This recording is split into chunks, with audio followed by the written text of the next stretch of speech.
Good afternoon, everybody. Or, if you're on the West Coast, I guess it's lunchtime, having a sandwich. So I just wanted to thank you for joining us today. We have Rance Gregory with Morrison Street Capital. This is I could call it a real estate shop, but it seems like that's a bit more of a pigeonhole. You guys do a lot more than just that. And one of the things one of the reasons we thought Rance would be good to bring in is there's a lot more opportunities in real estate than just commercial real estate, right? So a lot of investors aren't really as familiar with all the other aspects. So we just want to let you know that this webinar is being recorded. It's going to be on YouTube within 24 hours after we present it. So Rance, why don't you go ahead and take us through your presentation. Sure. Thanks, Nick, and thanks, Brendan, for having me, and welcome to everybody joining. We're going to cover a lot of ground today and cover some questions along the way, and then have dedicated time at the end for that. And, you see the title of the presentation, that it's both focused on efficiencies and inefficiencies in real estate. And what we're going to cover is both the risks, the challenges, and the potential rewards of everything that's changed since COVID. And particularly looking at interest rates and the cost of debt. We'll talk about different categories of real estate and where we see distress or recovery, and dive a little bit into specific markets and product types that could be interesting. We're going to talk a lot about managing risk and return, and that's where this concept of efficiency comes into play. We'll cover an efficient frontier and what it means to be efficient in investing. And then within our own world, we use kind of gap capital, we'll call it, and we'll cover what that means. But it means that when we're investing in debt, we're trying to create sort of an alternative fixed income yield. And if we invest in things that are gap equity, we're doing that in order to invest in properties at less than their full market value, but still potentially have some upside through prepayment penalties or profit participations. In order to put that in context, I'll give you a little bit about me and our company, and then we'll talk about different tools you can use to invest in real estate, give some examples of things we've invested in, talk about the market a lot, and answer questions. So me, originally I'm from Colorado. People picture this. This is where I'm from in Colorado. It's very, very different, really. I went to school at Stanford. I left there and went to a private company called LaSalle Partners, which is now the publicly traded Jones Lang LaSalle. And I invested in the Mid-Atlantic for them. And then I left LaSalle in 1996 and moved to Los Angeles. And I was at Donaldson, Lufkin, and Genret, and then Credit Suisse. And my job was to invest in real estate in Japan. So I would go back and forth between LA and Tokyo every few weeks, and we would buy loans, hard assets, companies in bankruptcy that owned real estate. And I did that until about 2002. My wife became pregnant, and Credit Suisse asked me to move to Japan and set up a broader Asian real estate platform. My wife didn't like that idea. So we moved to Portland in 2002. I teamed up with a 91-year-old firm called Norris, Beggs & Simpson. We formed Morrison Street Capital, which is our investment management arm, and began making real estate investments in 2002, 2003. My younger son, Calvin, this is pretty apropos. You'll find out through this presentation, I am in fact a real estate nerd. So hopefully you get something from this presentation, and I always learn in the process. So let's look at approaches to thinking through real estate. One is geographic diversification. I will show you some rankings later of specific markets that we rank based on things like taxes, weather, fiscal health, migration, and we'll get into the product type fundamentals. You can talk about product types, and one of the things we'll go through is, most commercial real estate, you're thinking the four main food groups: office, industrial, retail, and apartments. But there's so much beyond that as well, and we should dedicate a little bit of time to that. We focus on the status of the property. Is it stable? Does it need leasing? Does it need renovation? What's the vacancy status? But where we're probably the most different is that lower right-hand corner box. we invest up and down the capital structure of commercial real estate. So we may be in a position of holding securities or bonds or direct ownership, mezzanine loans, B notes, all sorts of things that we can get into. But that's what makes us a little different. You'll see people who are a strict first mortgage lender, people who only buy real estate. We're a capital provider to it all the way up and down the question or the capital stack. I accidentally said question because I wanted to pause there in case we have any. I think that was kind of a lot really fast. So, but I think as we go on, it'd be good. But if you can give us an idea about the approach that your firm takes to investing. Right. So Morrison Street Capital itself, the company, we started the fund management arm in 2002. We've had a series of private closed-end funds, commingled funds that build diversified pools across product type and geography. What this is showing is that we've raised cash capital of about 779 million over the years. We've invested 741 million of that. But you see that that's only 14% of the total value of the real estate at cost. So means that there were 3.4 billion in first mortgage loans. And then because we very often invest in the middle of the capital structure between the mortgage and the borrower's equity, there's another 1.17 billion there of somebody else's capital that's alongside or junior to ours. And therefore we've invested in a quite large portfolio over the years, 180 investments, and have sold most of those and are now reinvesting in new strategies. When you do that same math at cost, so you take that $5+ billion and allocate it,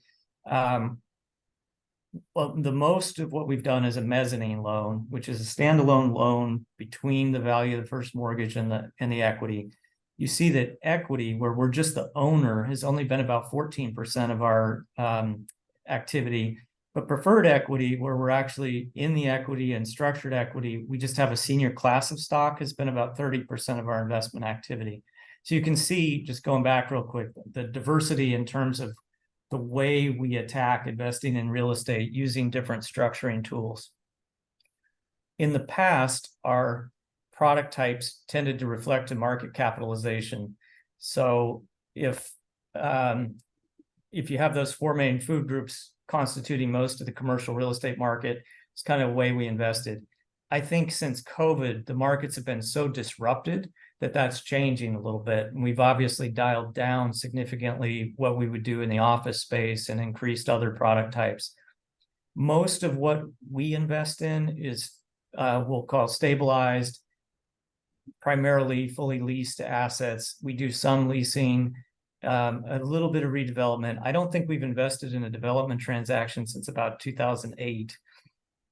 We do invest across the country. And when I talk about making 180 investments, those are separate transactions. Often there's a portfolio involved.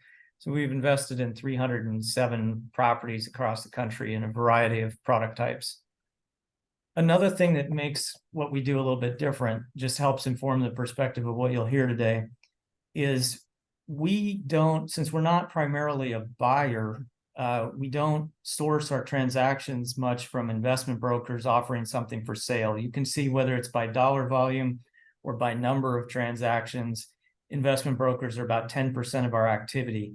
But we get a lot of our investments from the first mortgage lender, from the borrower directly, or from a mortgage broker that's trying to find capital for someone. When we receive those opportunities into our office, we're not sure at first how we want to invest in them. So if an investment walks in and a sponsor says, I have this grocery anchored retail center I want to buy, do you want to be our partner? We might come back with an answer, which is we want to be preferred equity. And similarly, if they say, I want preferred equity, we might like that transaction so much, we come back and say, we'd really rather be your partner here. And the way we arrive at that decision is both top down and bottom up. So from a top down perspective, we care about which market it's in, the strength of that market, and which property type.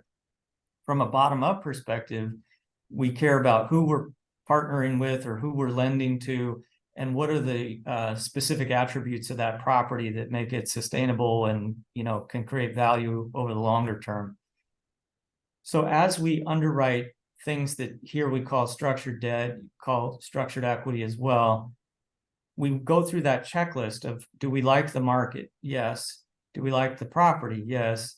Do we like the sponsor of it? Yes.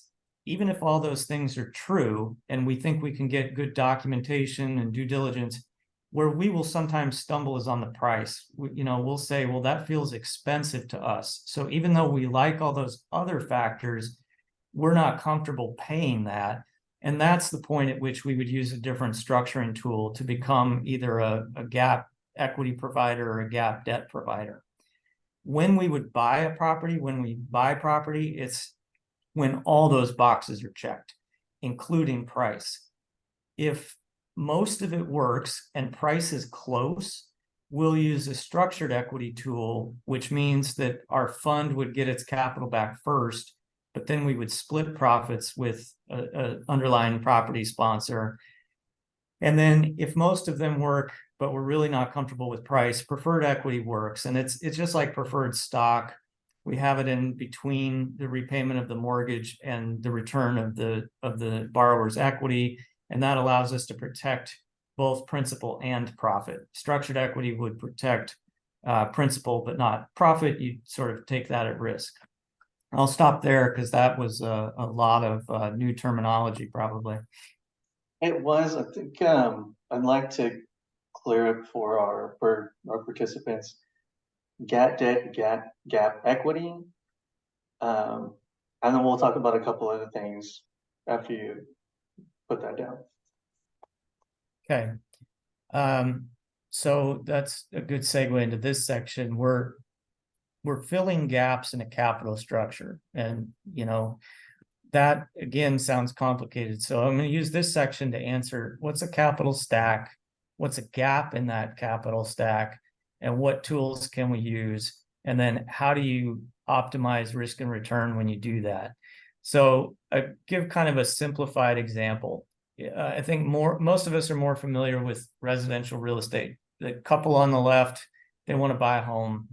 It costs $100 in this simplified example, and their bank is going to give them a $75 mortgage, but they only have 15% equity. So they're short $10, and that's the capital gap. They don't have that. And in the residential real estate space, a couple of things might happen. One is maybe they come up with the extra $10.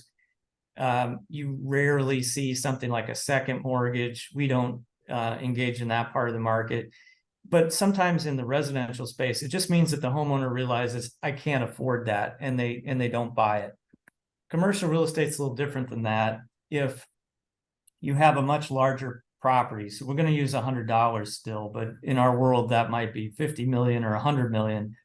Then when that gap forms, and that gap can form for lots of reasons, not just purchasing a property, but in this example, which is more real world to commercial, they're only going to get a $65 mortgage to buy that $100 property. And they would expect to have $20 of equity there. So they have this capital gap, this shortfall of $15. And that in our world has a solution, which is this preferred or structured equity. So we can come in and provide that to fill that shortfall.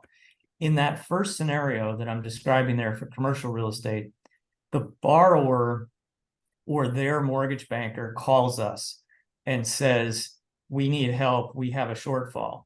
And we then react by providing preferred or structured equity. There's a second scenario that occurs where the borrower asks the bank for the money.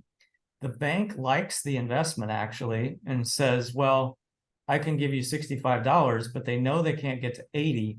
So the bank would call us, and these are sort of the money center banks, and say, we need help. We want to make this loan. Will you partner with us to make the $80 loan? And in that case, that structure would be a mezzanine loan. We would actually have a loan against the property instead of senior debt or senior equity in the property.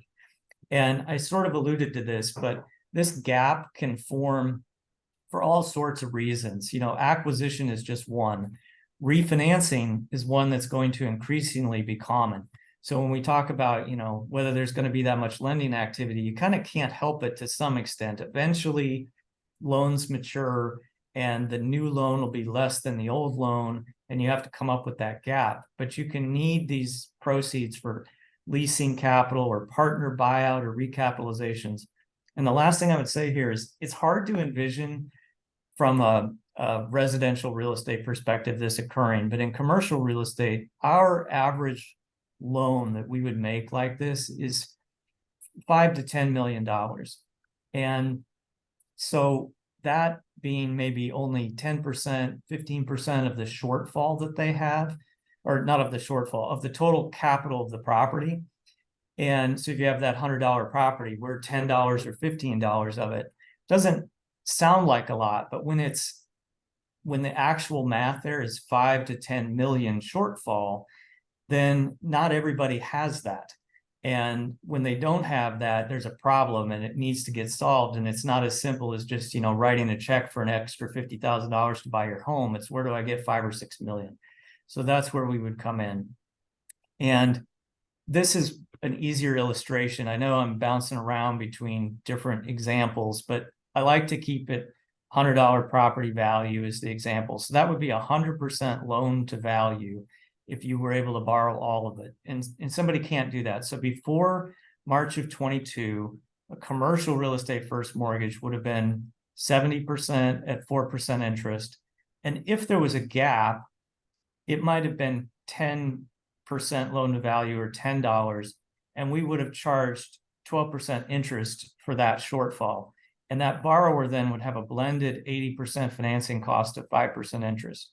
The problem the market has now is the first mortgages have shrunk dramatically. This example might even be too optimistic, that you might only get a 50% loan to value mortgage. And the cost of it in some cases has gone up to 6.5%, 7%. In this example, I used 5.5%. And if we still charge 12% interest, now that borrower's cost of financing has gone up. So as you can imagine, this reduction in first mortgage proceeds causes a bigger gap, and it increases the cost of capital to borrow or buy real estate. And that is what's putting pressure on prices in commercial real estate and residential real estate, both. So why would we do that? Why would we provide that capital? It's sort of because in a first mortgage scenario, you might only earn that 4 to 6% interest rate. But if we can earn something like low mid-teens by being in the middle, we still have a cushion. And we think about first dollar loss, last dollar loss. So if the property falls 20% in value, whether it's a mezzanine loan or preferred equity, we haven't lost any money as the middle of the stack provider. Once it falls more than that, it could eat into our position, other than the fact that we're earning interest. It would take a 40% drop in property value to fully impair one of those middle of the stack positions versus 20% when you're the owner. So it just gives you more cushion for value drop. The biggest thing I want to get across in terms of how all this works is very counterintuitive. So what happens to the payments? The first mortgage is in economic seniority. So you take the cash flow from the property, and on a monthly basis, you would pay the mortgage. Next, you have to pay our gap debt or equity. And only last do you pay the owner of the property. But the control works in direct opposition to that. On day one, even though there's a mortgage, it's not like the bank controls the property, the owner does. So they're in control. But if they enter into some sort of failure to pay or default situation, then we're in charge first, not the first mortgage holder. So it works in that opposite direction, because then we could step in to protect our position. And so what you end up with, because of those two different collateral structures, is two completely distinct strategies. One is debt. You have a mezzanine loan, you have a B note or a bond, and in those cases, it's, you think of it much more like a piece of paper. We're getting payments, and they might be long-term and fixed rate. And so if interest rates were to fall again, those would go up, in theory, would go up in value, because the interest rate you made it at would would become more favorable. On the other side, when you invest in preferred equity, structured equity, or you buy property, it should have more inflation hedging characteristics. And we're actually in the equity as the owner and can benefit from the upside versus being in a strict debt position. And those investments might be shorter term in nature. Of the 180 investments we've made that I talked about at the beginning, by number, it's roughly half are equity and half are debt. So just to give you a sense of how active we are in each of these spaces, you can split it relatively evenly. And there's too many words on this chart, so maybe just listen instead of read. The mezzanine loan deal flow comes almost 100% from the first mortgage lender wanting our help. The equity deal flow comes almost 100% from the owner or the borrower needing our help. And what they have in common is they solve that capital gap between the first mortgage proceeds and the borrower equity. Thanks, Rance. That was a lot. So yeah, let me see. I have some questions myself. Looks like we had a couple come in. What we're actually going to do is hold questions till the end. So we'll get to your questions as soon as we finish with this presentation. So there was, I guess, one thing to make the concept's a little bit more tangible, and if we can see some transaction examples, but I'm pretty sure we're going to see that coming up. You did mention a lot of mortgages in the previous slides. Do you guys have a lot of CMO exposure? We do not. Okay. We do not have any. And we, just one historical quirk, for most of our history, we were a first mortgage lender. We made mortgage loans on behalf of insurance companies, and then we serviced those loans, but we did not own those loans. We did not invest in them. Mm-hmm. We sold that business in March of 2020. And so today, if we make an investment in a mortgage, it's only going to come in a couple of forms. We could make one that we just hold on balance sheet, like we make the mortgage loan. We do less of that simply because the interest rates are lower. Or we can buy bonds backed by mortgage loans, but those would be typically in commercial mortgage-backed securities form.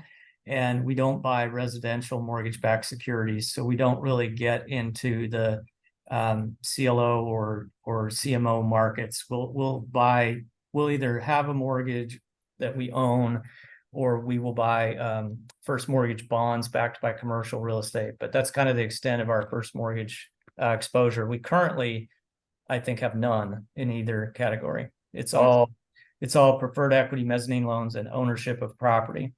Okay. Would that include any, I guess, new developments like a dirt loan or anything like that? Yeah, we don't really invest in development. We don't finance land.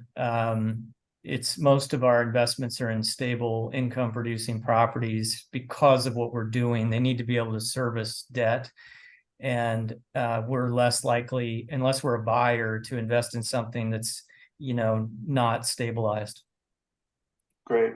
Thanks. We had a question come in. Go ahead. Let's see what we have. CMO is a collateral mortgage obligation. So I guess if you want to touch on that a little bit more, Rance, probably give a better description than I could. Yeah, there's all sorts of different securitization tools for real estate, both residential and commercial. And you might remember some of those from the financial crisis, where the predominant problem was taking a bundle of residential mortgages, putting them into a bond format, securitizing them, and selling different rated tranches of bonds.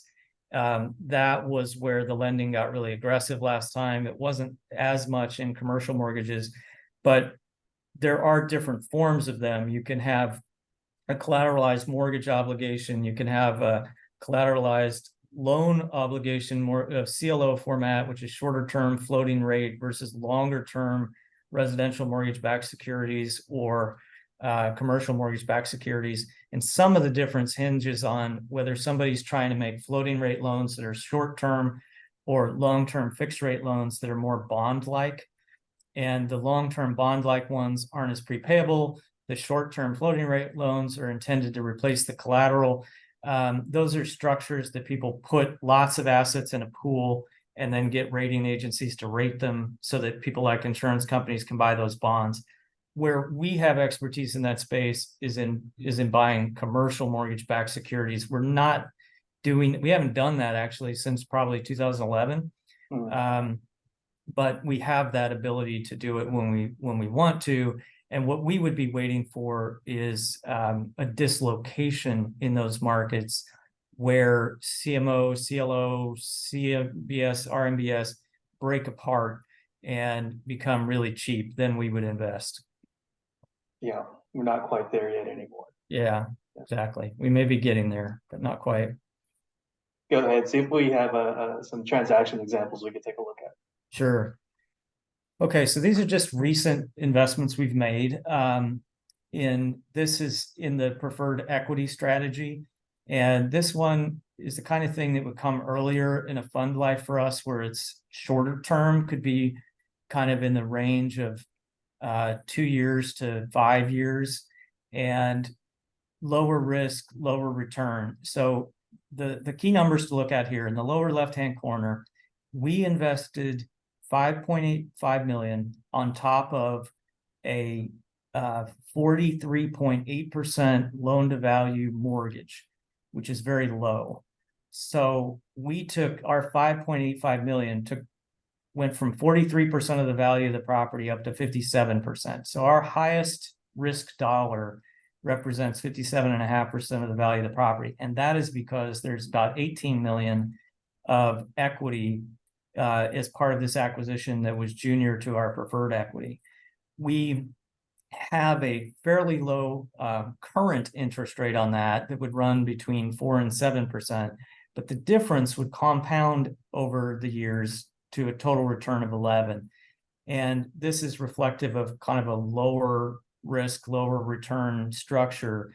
The reason that somebody would borrow capital like this is maybe the sponsor has another investment under contract and they would rather use $5.85 million on that investment. Or maybe they're intending to increase the income of the property soon and repay us, and then refinance our equity with a lower cost of capital. It may be that they're just managing their compound annual return really wisely, and they figured out that they think the investment's going to earn more than 11, and so it's accretive to them to borrow from us. There's lots of different reasons, but that's where we would fill a role in kind of a safer preferred equity construct. Similarly here, we have 53 to 68% of the value of property position, where we invested $2 million in front of $5.5 million of common equity. This is, sort of a product type we've had success with in suburban Atlanta and other investments, incubator, industrial. And you'll see at the bottom, it talks about the fund would earn a 12% return, but it's refers to this make whole or minimum multiple. And this is really important in the strategy to us, where if the borrower or the sponsor is going to use our capital, there's an opportunity cost with that where we can't use it for something else. So what we tell them is you can pay it whenever you want. You can pay it back whenever you want, but there's a minimum amount of money we need to make instead of worrying about the interest rate. And that's 1.45 times. And the way we kind of get there is we think about it as being, we would want the capital outstanding for 3 or 4 years. So if it was going to run at 12% a year, after 3 years, we'd have 36% of our capital back. After 4 years, be 48. And this is something approaching a 4-year hold. So they could pay it off in 12 months, but they'd have to pay us as though we were in the investment for 4 years.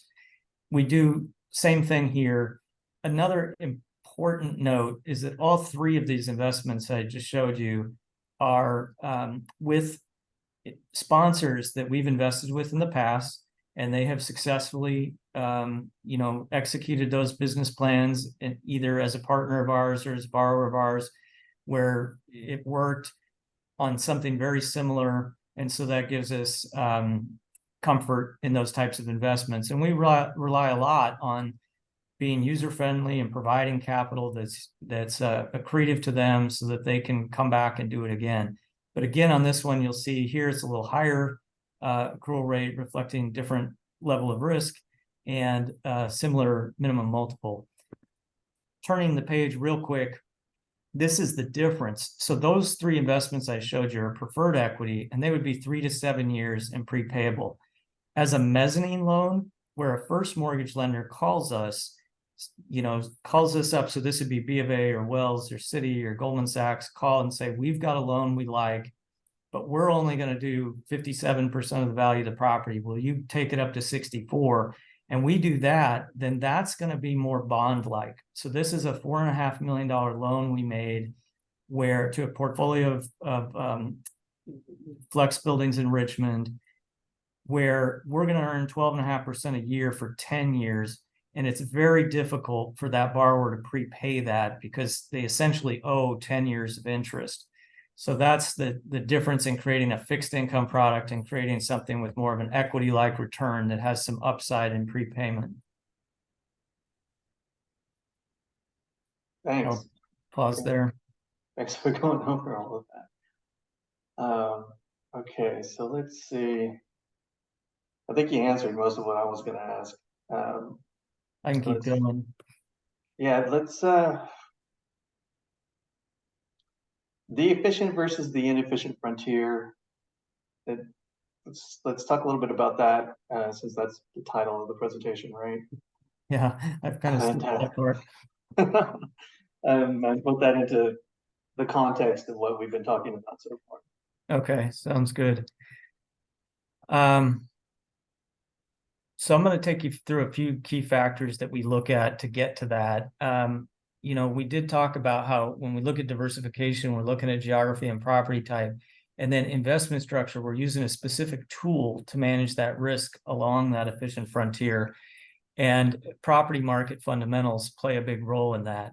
So what the efficient frontier means is that no matter what you're investing in, stocks, bonds, real estate, doesn't matter. In a perfectly efficient world, the risk and the return would make sense relative to each other. And it would be a straight line, linear relationship here, where the more risk you take, the more return you get. In a perfectly efficient market, it would be priced like that. Buyers and sellers would have to do it. Now, I think, when people look at markets, they'd say maybe the stock market gets pretty close to efficient compared to a lot of other things, or the bond market gets pretty efficient. But in commercial real estate, or in any kind of real estate, it's one of the frontiers that's remains less efficient. And that's both a risk and a reward, a challenge and an opportunity. When you look at real estate, you have sort of these 4 quadrants you can attack. So there's 2 quadrants that are public, which would be public equity. So that's going to be REITs in the upper left-hand corner.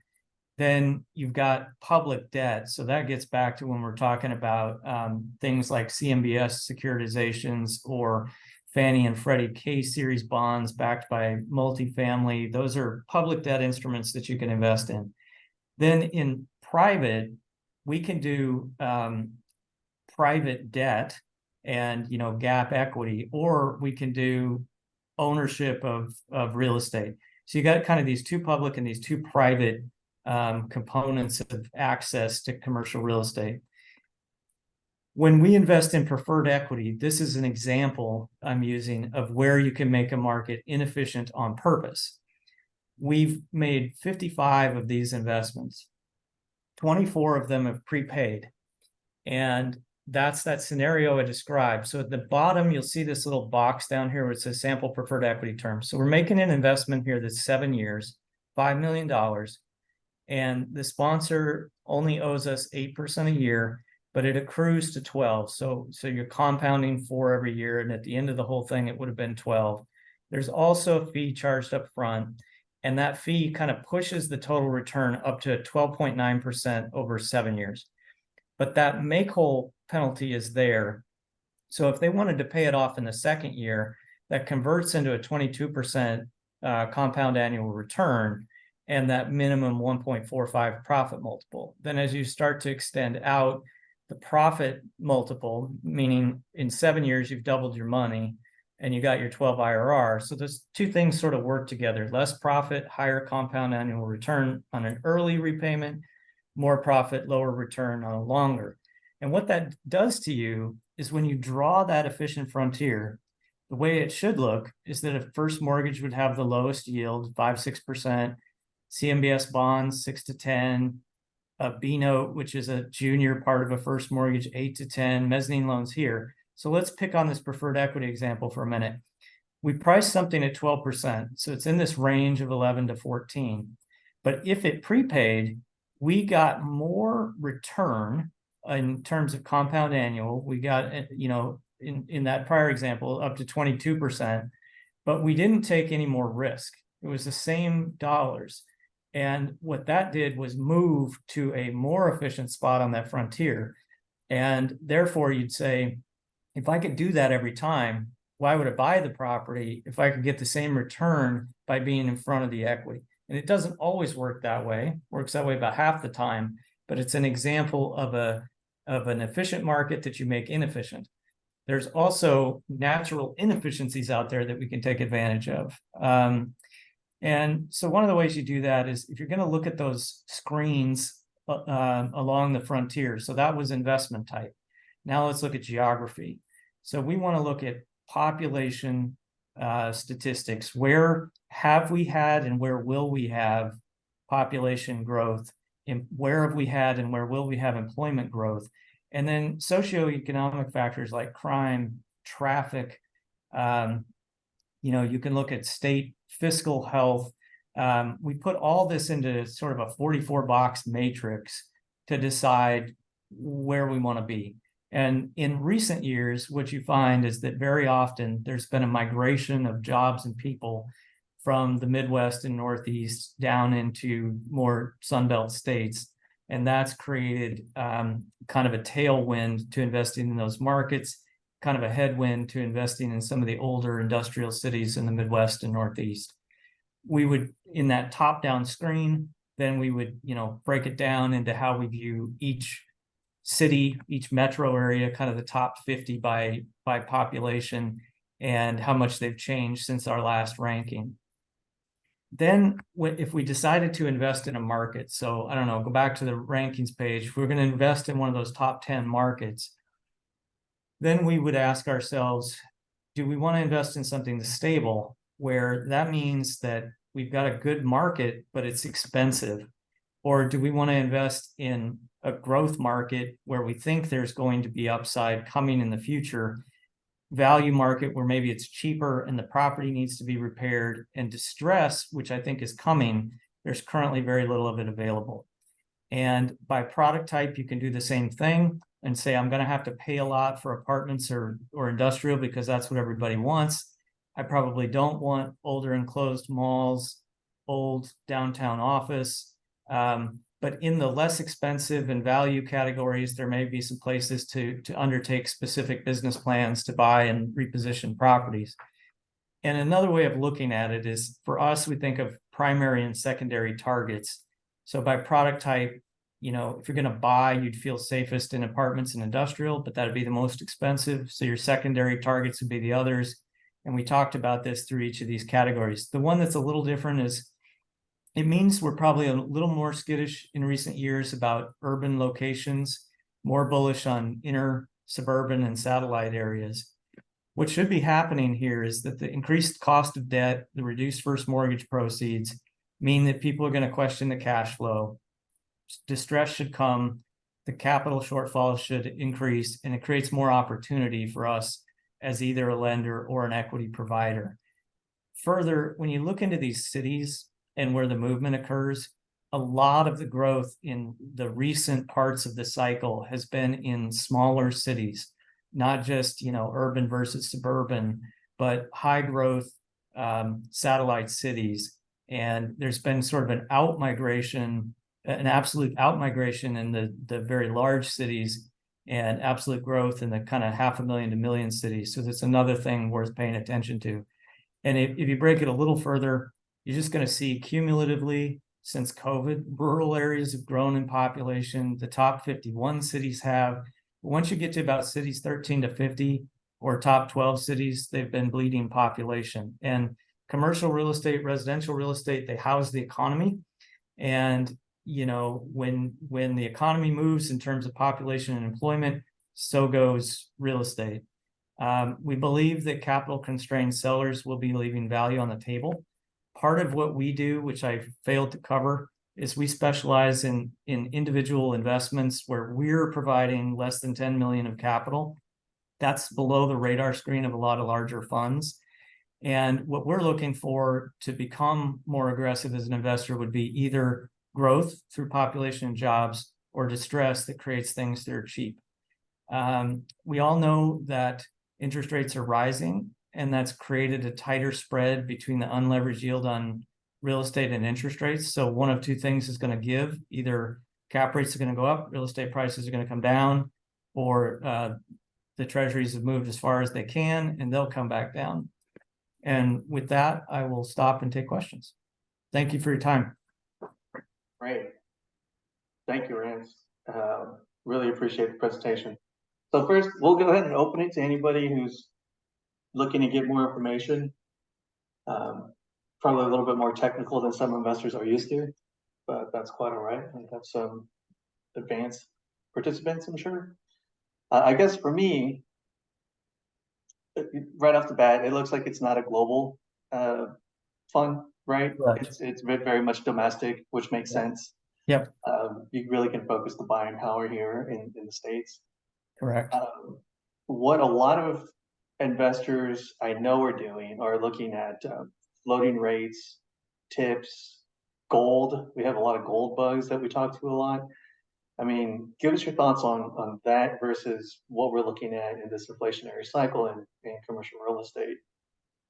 Sure. You know, all great questions. And I think to some extent we're in uncharted territory here, because after having such a long period since the 80s and declining rates, part of which was, you know, when we went off the gold standard, we really became pretty undisciplined in spending at that point. It was sort of a coincidental thing. And when that got so bifurcated and debt continued to increase, as we talked about, it pushed rates down.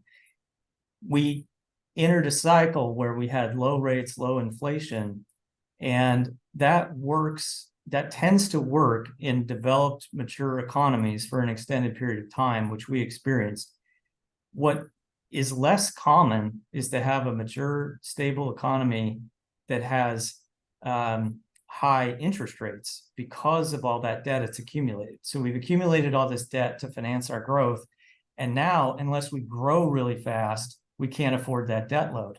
So I think when people talk about gold, they're assuming that you can't rely on the dollar, it's being deflated, and we should have gold. I think for me, the difficulty in answering that question is I'm not as expert on exchange rates, and the dollar matters a lot in that context. So you can have your interest rates and your dollar are going to relate to each other. And how the other countries fare in all this matters a lot as well. If China slows in its growth and that causes the dollar, you know, if China sells treasuries, it puts upward pressure on our yields, and you may not have as much demand for dollars at the same time. And on the other hand, they start, you know, exporting, you get a shift in the import relationship with other countries, the dollar goes the other direction. So I feel like it's a complicated formula.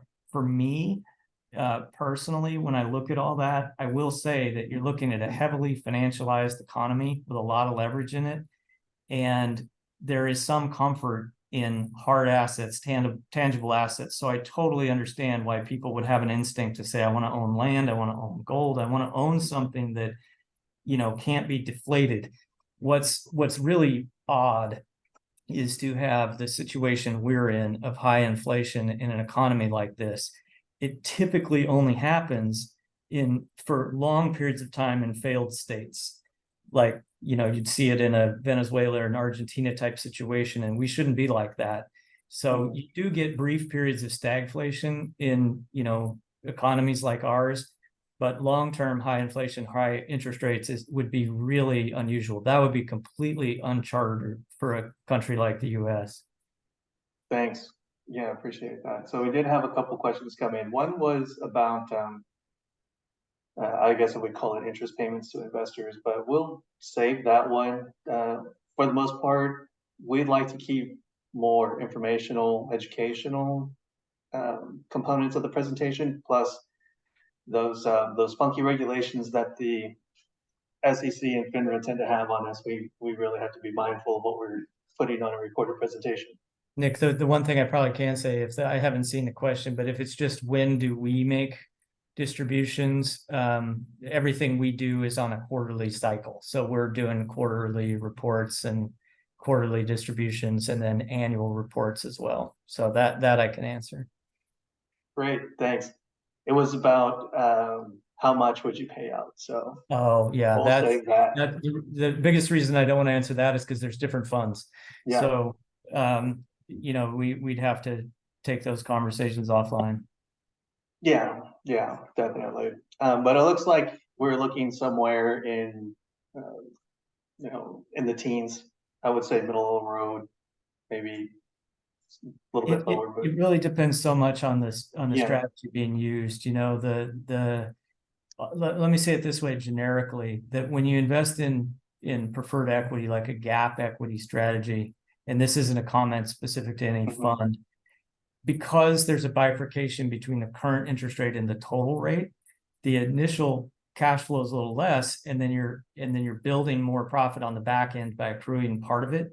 So a lot of structures in the market might have like a 7-8% current interest rate Mhm. before fees and expenses, and then you're trying to get up to a total return with that accrual payment, where maybe on each of those investments you're trying to net like a 10 to 12% kind of number. Again, not specific to our funds. And then in the mezzanine space, that's a little bit more of a transparent market, where when people are lending alongside public securitizations, 10-year fixed rate loans, they're very often 10 to 12%. So that would be a gross number before fees and expenses, and fees and expenses would depend on somebody's fund. But that's just in terms of not talking about what comes out of our fund, but the investments that go into it. Preferred equity is going to be 8 current, you know, going up to 12, and mezzanine loan is going to be 10 to 12. Got it. Thanks. That's helpful, I think. One question that came in: why are hotels and offices higher risk, higher return than apartments and industrials?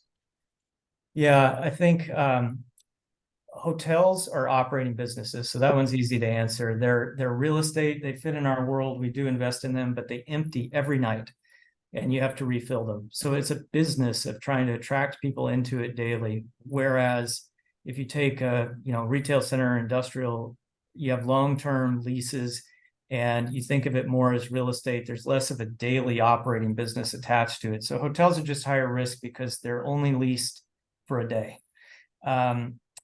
That creates more volatility in the income. And so people generally want a higher return to invest in hotels. That being said, hotels went through a horrific time during the lockdowns, and then the revenge travel has caused their income to go up dramatically. So it's actually been a great space to be in the last few years. With offices, there's a perfect storm there of COVID taught people to work from home. And when that happened, it pulled forward 40 years worth of demand for working from home. In other words, we were going to have a few more percent of people work from home every year, and not very many people used Zoom or Teams. And then when they were locked out overnight, all those businesses went, oh, I can use this great new technology. And so it literally accelerated that demand by 40 years. So offices have become more difficult to keep full because of that. And you also it depends on the office. So this is the beautiful thing about residential real estate, commercial real estate, all of it. It's so diverse that you could have a downtown office building where people are vacating because everybody moved to the suburbs during COVID. And that might mean that a suburban building is sitting there now catching that demand from those downtown buildings. And if there's not as much supply in the suburbs, that could be a good asset to invest in. But generally speaking, office is having a harder time, and hotels, while having a good time, are just more volatile. Apartments, people need somewhere to live, and industrial, we don't have enough of it to kind of satisfy the demands of e-commerce and other things. So that's why those have been more stable. That makes sense. We had a couple questions come in. They're just asking about, can they invest in the multifamily? So I would recommend watching this presentation on YouTube. We do cover all of the different types of investments that Morrison Street does include condos, apartments, multifamily, etc., and a few other things, some mixed use. One thing I didn't see was any of the, for lack of a better term, assisted living facilities, Mhm. right? Do you guys have any exposure in that area? So we do not. Let me just say real quick in answer to that. So there are so many categories of real estate that I want to give you an example. So we would mainly invest in office, industrial, retail, apartments. But as I mentioned, we do invest in hotels. We invest in student housing. We invest in parking, self-storage. We'd look at all those things. Things that we haven't invested in that other people would might be, billboards, data centers. And you mentioned a different category, which is senior housing. So in senior housing, it gets a little bit like the hotel answer. If something's an apartment, we'll do it. If it's independent living, we'll invest in it because you're not really providing medical services, right? It's senior housing. It might be age restricted, but you're not providing the services. When you get to the spectrum of doing congregate care, memory care, acute care, all those sorts of things where you're running essentially a medical facility, you really have to be an operator in that space. You can certainly hire one. There are different liabilities associated with that. So it's just not one we cover as much. There are plenty of people who do, but we will invest in a broader category of real estate than we kind of talked about today. Because there are a lot of things beyond those four main food groups, and we cover quite a few of them, just not all of them. Gotcha, thanks. We had somebody at their group home, and I would say probably if you look at it, you'll be looking at the independent centers. Yeah. Yeah. We just Independent living facilities. those are a little more specialized. One other way to answer it is that for the most part, we invest in things that we would be capable of operating. Yeah. And that's just not one that we would feel comfort operating on our own. I hear you. And not an appetite for Morrison, basically. Right. Yeah. Okay, great. Well, I do want to let everybody know we'll do a final round of any questions. Definitely want to thank Rance for joining us this afternoon. It was jam-packed with information on real estate, commercial real estate. So we'll go ahead and end it there. Thank you, everybody, for joining us. We hope you join us on the next one. And you have a great day, Rance. Thank you. Thanks for the time.